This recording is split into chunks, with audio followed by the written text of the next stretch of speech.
C'est un des problèmes actuels, en fait. On a peur que la Russie cherche à créer des faux prétextes, en fait. C'est vraiment le point, en fait, qui me fait surtout peur maintenant, quoi.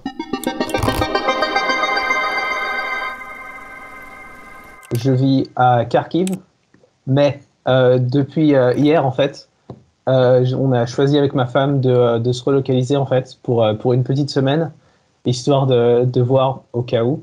Et du coup, je suis maintenant à Svetlovodsk. C'était surtout après avoir reçu le message du gouvernement français, en fait, même si on ne s'attend pas à grand-chose au final, on préfère quand même être ici. Surtout, histoire de partir de l'atmosphère de pression, en fait, qui est créée à Kharkiv, en fait. Surtout pour moi, en tant que non-ukrainien, où toutes les actualités auxquelles j'ai accès, en fait, sont surtout en anglais et en français.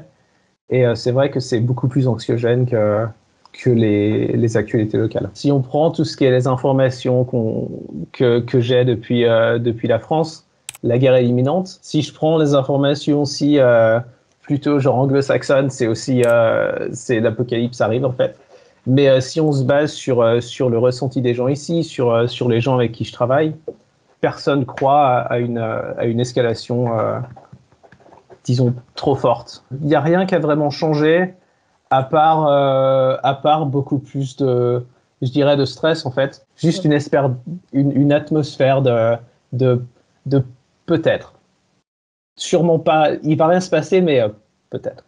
Il y a les restaurants qui sont ouverts, les gens, ils sortent, ils vivent leur vie, quoi. Ce matin, on a discuté avec une amie ici qui est coiffeuse, et elle a dit, bah, c'est pareil, quoi. Enfin, si la Russie voulait faire quoi que ce soit, mais pourquoi ils feraient tout ça, quoi? Ils seraient déjà à Oujgorod, qui est la ville qui est juste à côté de la Slovaquie, et ils auraient pris toute l'Ukraine, et ils n'auraient pas attendu 2 mois pour faire ça. Ils ont beaucoup plus à gagner, je pense, de la peur et de diviser la population que d'attaquer l'Ukraine, qui leur coûterait beaucoup et qui coûterait beaucoup à l'Ukraine, à la Russie, à l'Europe, aux États-Unis aussi éventuellement, de diviser l'histoire pour pouvoir conquérir en fait le peuple, les gens et rester dans nos têtes en fait. Je sais même pas comment appeler ça,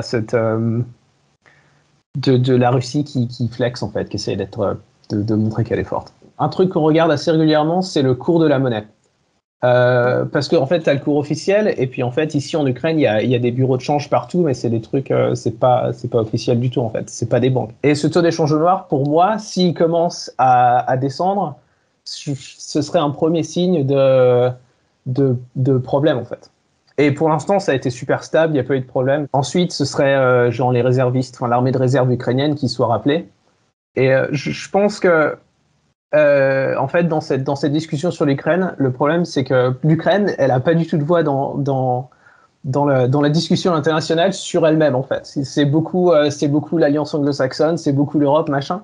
Mais les messages qui viennent de l'Ukraine, en fait, et même du président ukrainien, c'est un message d'unité, de chercher à pas se faire diviser et de pas